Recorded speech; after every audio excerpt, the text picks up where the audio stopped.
Anjing ini sedang menyelamatkan seseorang. Ia membawa seorang anak laki-laki yang tenggelam ke pinggiran sungai. Mendengar bahwa jantung si anak masih berdetak lemah, ia membuka baju si anak dengan mulutnya, lalu menekan-nekan dadanya. Sayang, tenaganya tidak cukup. Anjing itu pun bergegas lari naik ke atas jembatan kayu. Kemudian lompat setinggi mungkin. Si bocah berhasil diselamatkan. Anjing yang bernama Xiao Huang itu tahu bahwa badan si anak sangat lemah. Ia pun menangkap seekor ikan dari dalam sungai. Anak itu sangat berterima kasih padanya. Ia menengok ke bawah, mencari tahu jenis kelamin si anjing. Cocok dijadikan saudara laki-laki. Setelah itu, Xiao Huang pun dipelihara si anak itu. Anjing itu sangat cerdas. Dengan melihat saja, ia sudah bisa belajar menaiki skateboard. Membuat sepasang suami istri tua yang ada di jalan berdecak kagum. Ia juga adalah seekor anjing yang mengerti budaya. Suka membaca majalah. Tak hanya itu, ia juga jago bermain game. Anjing paling keren yang ada di dalam ruang bermain. Ketika si anak ingin membuat tugas, Xiao Huang bersimpuh, menjadikan badannya sebagai meja. Ketika si anak sedang memancing, ia dengan tenang duduk di sebelahnya sambil mendengarkan musik. Namun hubungan mereka tidak selalu baik. Ada kalanya Xiao Huang menjadi nakal. Sengaja bersembunyi agar si anak mencari-cari dirinya.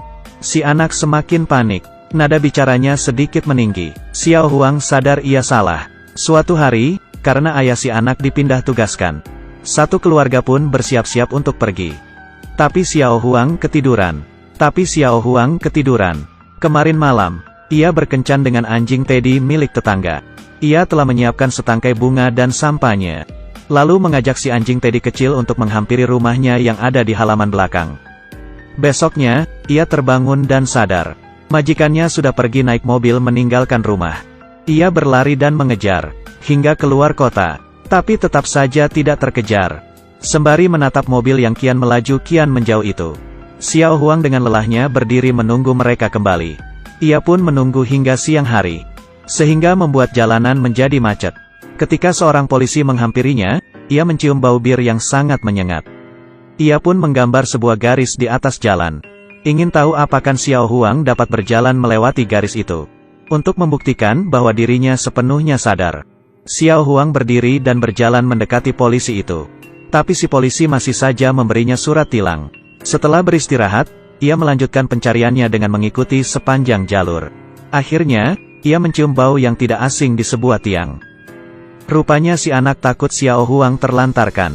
Di sepanjang jalan yang ia telusuri, dan juga tempat-tempat makan, ia meninggalkan jejak aroma tubuhnya.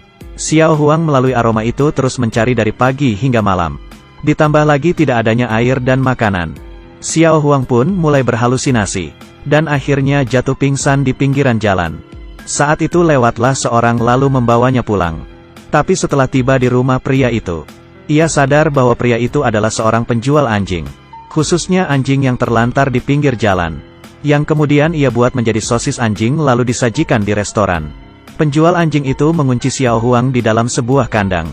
Anjing lainnya pun penasaran, lalu bersama-sama mengeluarkan cermin yang berbeda-beda, ingin melihat rupa si anjing malang itu. Tapi Xiao Huang tidak sudi diperlakukan seperti ini. Dia ingin kabur dari sana. Kemudian mulai menggali-gali, sedangkan temannya yang lain menyaksikannya melalui cermin. Menyadari bahwa ada tanda-tanda seseorang akan datang, Xiao Huang segera menutupi lubang yang ia buat dengan sehelai kain. Setelah si penjual anjing pergi, ia pun bergegas melarikan diri dari lubang yang telah ia gali. Kemudian membuka kandang-kandang anjing lainnya, membawa kabur semua anjing yang ada. Si penjual anjing mendengar ada suara gonggongan dari luar. Setibanya di luar ia tercengang, lalu dikelilingi oleh sekumpulan anjing. Para anjing itu pun meletakkan si penjual daging di sebuah kandang dan kemudian membawanya.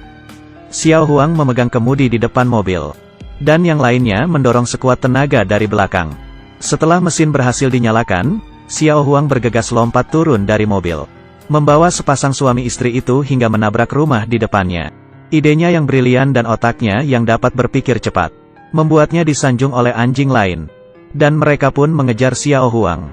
Namun setelah tiba di persimpangan, Xiao Huang menghentikan langkahnya. Ia sadar bahwa ia harus mencari keberadaan majikannya. Ia pun berpamitan dengan anjing lainnya. Tentu saja mereka tidak rela melihat Xiao Huang harus pergi. Selamat tinggal. Malam hari pun tiba. Xiao Huang yang seharian tidak makan, pun mengais tempat sampah mencari makan. Tiba-tiba, ia ditangkap oleh dua orang pria tak dikenal. Di mobil tergeletak dua buah pistol. Xiao Huang sadar kedua pria itu berbahaya. Benar saja, mereka menculik beberapa orang lalu menyekapnya di dalam WC. Xiao Huang bermaksud untuk menyelamatkan mereka. Saat tengah malam tiba, mumpung si penculik tengah tertidur, ia mengendap keluar dari jendela, lari menuju telepon umum untuk melapor ke polisi. Seorang polisi wanita pun menjawab panggilannya. Mendengar bahwa ia sedang berbicara dengan seekor anjing yang terus menggonggong, ia tidak tahu apa yang telah terjadi. Kemudian ia memanggil seorang pria yang merupakan rekan kerjanya. Xiao Huang memberi syarat dengan menekan tombol telepon. Mereka pun segera mendengar sandi Morse yang Xiao Huang berikan. Si wanita pun mengambil kertas dan bolpen lalu mulai menerjemahkannya. Dan akhirnya mengetahui letak boot telepon itu. Kemudian, Xiao Huang kembali ke atas mobil lalu melepaskan para tahanan. Ini membuat si penculik terbangun. Xiao Huang membiarkan agar si anak perempuan pergi dahulu. Sedangkan ia mulai bertarung dengan sang penculik.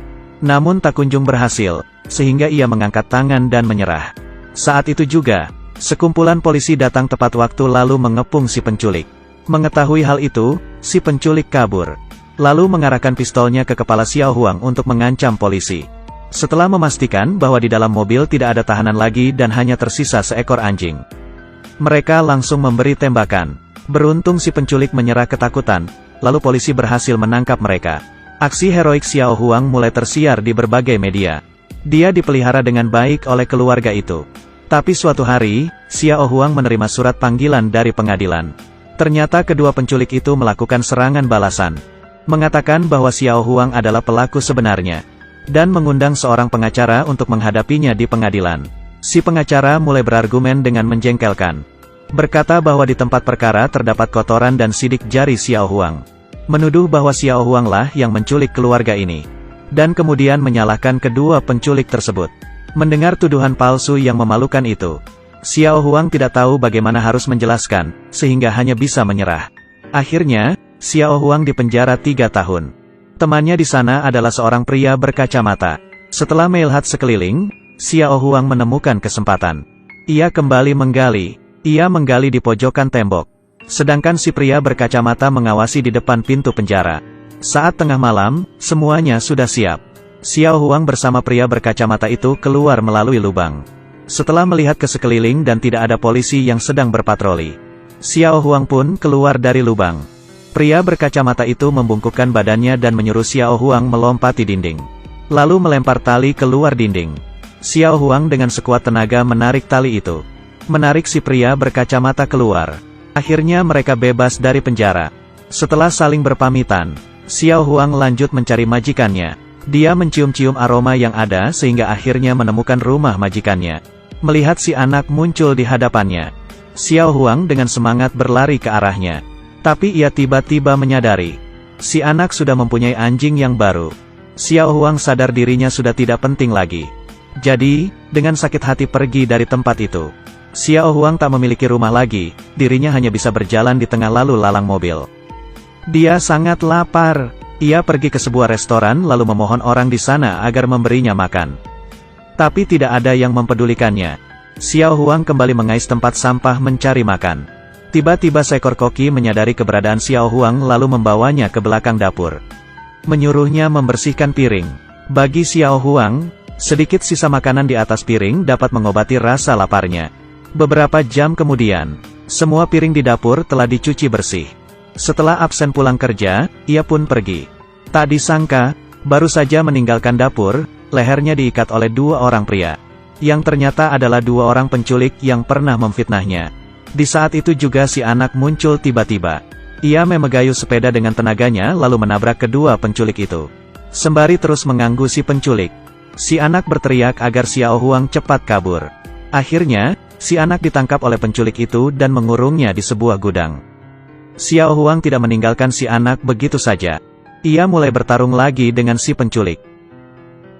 Kedua penculik itu pun sangat terpancing amarahnya. Lalu mengikat Xiao Huang pada sebuah tiang bersama si anak. Setelah mengatur bom waktu, mereka akan hancur meledak berkeping-keping ketika waktunya tiba.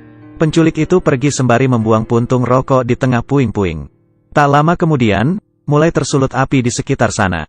Xiao Huang berusaha keras mencabut tali yang mengikatnya. Ia menggigit tali yang mengikat tubuh si anak, ingin melepaskan dan menyelamatkan bocah itu. Tapi api semakin ganas. Mereka pun terperangkap hingga sesak bernapas. Si anak melihat ada tombol pemadam api di tembok. Dia meminta agar Xiao Huang menekan tombol itu. Tapi Xiao Huang melihat api yang besar di hadapannya, menjadi takut lalu berjalan mundur. Karena saat kecil, Xiao Huang pernah mengalami kebakaran hebat. Ibunya mati terbakar di sana. Baginya, api adalah bayangan yang selalu menghantui jiwanya. Tapi Xiao Huang melihat anak itu jatuh pingsan. Dia sadar bahwa dia harus pergi menekan tombol itu. Atau tidak sang anak akan mati terbakar. Ia pun tanpa ragu, mengambil ancang-ancang lalu melompat dan menekan tombol itu. Setibanya di lokasi, pemadam kebakaran langsung menyelamatkan si anak. Si anak memberitahu kepada petugas pemadam. Di sampingnya masih ada sebuah kotak yang terpasang sebuah bom. Petugas pemadam mendorong kotak itu. Dan kemudian Xiao Huang menemukan bomnya. Menggigit bom itu lalu membawanya kabur keluar. Tidak lari begitu jauh. Bom itu pun meledak.